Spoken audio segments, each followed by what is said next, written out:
नमस्कार दोस्तों, स्वागत है आप सभी का एक और प्रश्न में। कक्षा 10 भूगोल का खंड को आपदा प्रबंधन का एक अध्याय है बाढ़ एवं सूखा। तो उसी का एक प्रश्न मैं आपको बताऊंगा।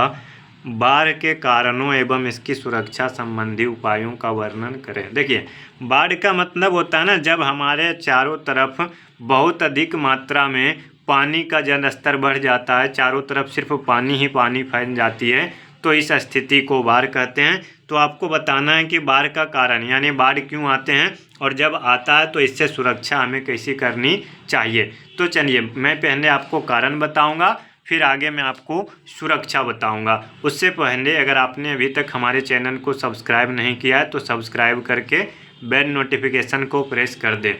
तो चलिए, इसका उत्तर आपका है बाढ़ एक प्राकृतिक आपदा यानी प्रकृति के द्वारा आने वाली आपदा है। इसे हम लोग ना ही ला सकते हैं ना ही रोक सकते हैं। हाँ, थोड़ा बहुत सुरक्षा का उपाय कर सकते हैं, जिसके आने का निम्नलिखित कारण है। तो बाढ़ का आने का क्या क्या कारण है वो मैं आपको बताता हूँ। देखिए, पहला और सबसे इम्पोर्टेंट कारण है अधिक मात्रा में वर्षा होने से नदी जल स्तर का बढ़ना। यानी जब बहुत अधिक मात्रा में लगातार बारिश होती है तो नदी में पानी बढ़ जाता है और नदी में पानी बढ़ने से वो पानी चारों तरफ फैल जाती है, जिसके कारण बाढ़ आती है। जिसके कारण क्या होता है, बाढ़ आता है। तो जितना अधिक वर्षा होगा उतना अधिक बाढ़ आने की अधिक संभावना हो सकती है। चलिए, दूसरा, नदियों की गहराई कम होना। देखिए, जब भी बारिश होगा ना तो आप देखोगे कि आपके आसपास में जितना भी पानी होगा किसी न किसी तरीके से जुड़ जाड़ के आपका नदी या तालाब में पहुँचेगा। तो अधिकतर नदी में जाकर के पहुँचता है और नदी में जब गहराई कम होती है तो नदी पानी को अपने अंदर रोक नहीं पाता है और वो पानी धीरे धीरे चारों तरफ फैल जाता है और चारों तरफ फैलने से बाढ़ की स्थिति उत्पन्न हो जाती है। चलिए, अगला पॉइंट है पेड़ पौधों का अंधाधुंध कटाई। देखिए, अब आप लोग सोचते होंगे कि पेड़ पौधा बाढ़ का आने का कारण क्या है। देखिए, पेड़ पौधा जो है ना, ये पानी को बहुत अधिक सोखता है, लेकिन जब ज़मीन पर पेड़ पौधा नहीं रहेगा तो पानी को सोखने में मिट्टी सक्षम नहीं होती है, जिसके कारण पानी को ज़मीन नहीं सोख पाता है तो पानी इधर उधर बहुत फैलता है और बाढ़ की अधिक संभावना उत्पन्न होती है।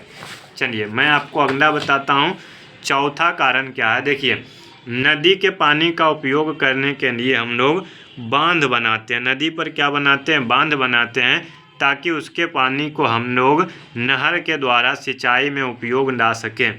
लेकिन क्या होता है कि जब बारिश बहुत अधिक होती है या बांध बहुत अधिक पुराना हो जाता है और सरकार जो है उसका देखभाल मरम्मत नहीं करता है तो बहुत अधिक पानी आने के कारण बांध टूट जाता है और जब इसका बाढ़ जो आता है ना तो ये काफ़ी भयानक होता है।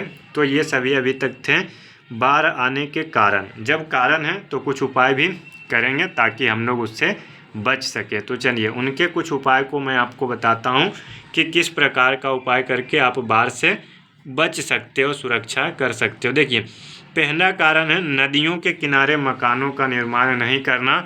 वैसे जगह पर जहाँ की हर साल बाढ़ आती हो, हर साल भयानक मात्रा में बाढ़ आती हो, वहाँ पर हम मकान का निर्माण नहीं करेंगे। ठीक है। चलिए, दूसरा, अगर आप मकान का निर्माण वहाँ पर कर रहे हो तो बाढ़ प्रभावित क्षेत्रों में पक्का मकान का निर्माण करेंगे। ये नहीं कि मिट्टी वाला किए, बाढ़ आया और उसको साथ में बहाकर लेके चला गया।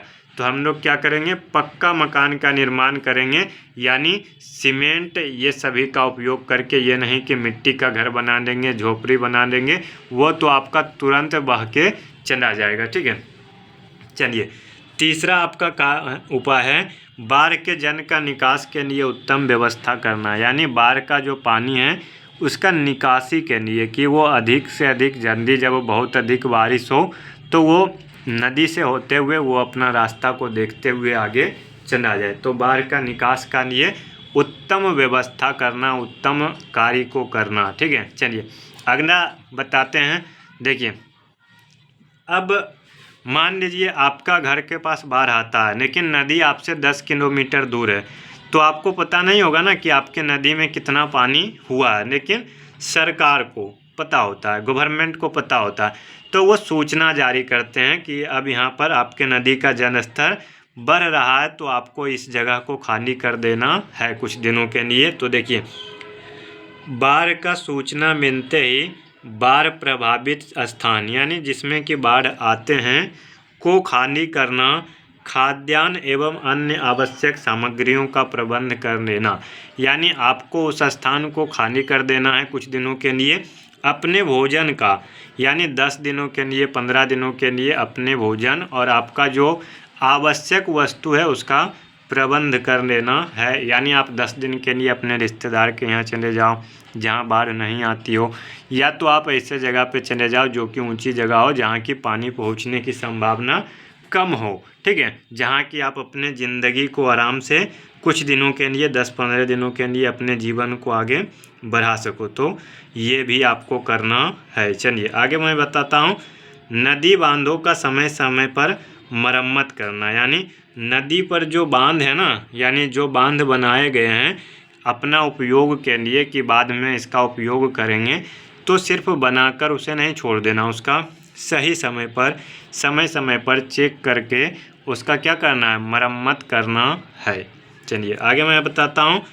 लोगों को बाढ़ से संबंधित जानकारी देकर जागरूक करना, यानी लोगों को जो है बाढ़ से संबंधित जानकारी देकर, इन्फॉर्मेशन देकर, जानकारी देकर के जागरूक भी करना है, ठीक है, कि किस प्रकार से बाढ़ आता है तो आपको कहाँ रहना है, आपको किस प्रकार से पुराने वृक्ष से, बिजली के खंभों से और पुराने घर से, मिट्टी के घर से, टूटे फूटे आपको मकान से दूर रहना है। तो ये सभी जानकारी दे करके लोगों को जागरूक करना है। चलिए उसके बाद मान लीजिए अब बाढ़ आ गया तो फिर आप क्या करोगे, तो बाढ़ के दौरान या बाढ़ राहत सामग्री का वितरण करना, ठीक है, यानी अगर कुछ लोग बाढ़ के बीच में फंस गए हैं, वो कहीं आ जा नहीं सकते हैं, तो कुछ नहीं तो कम से कम उनको थोड़ा कपड़ा और उनको खाना का व्यवस्था करना, ठीक है, क्योंकि वो अगर क्या बिना खाना के कोई रह नहीं सकता ना,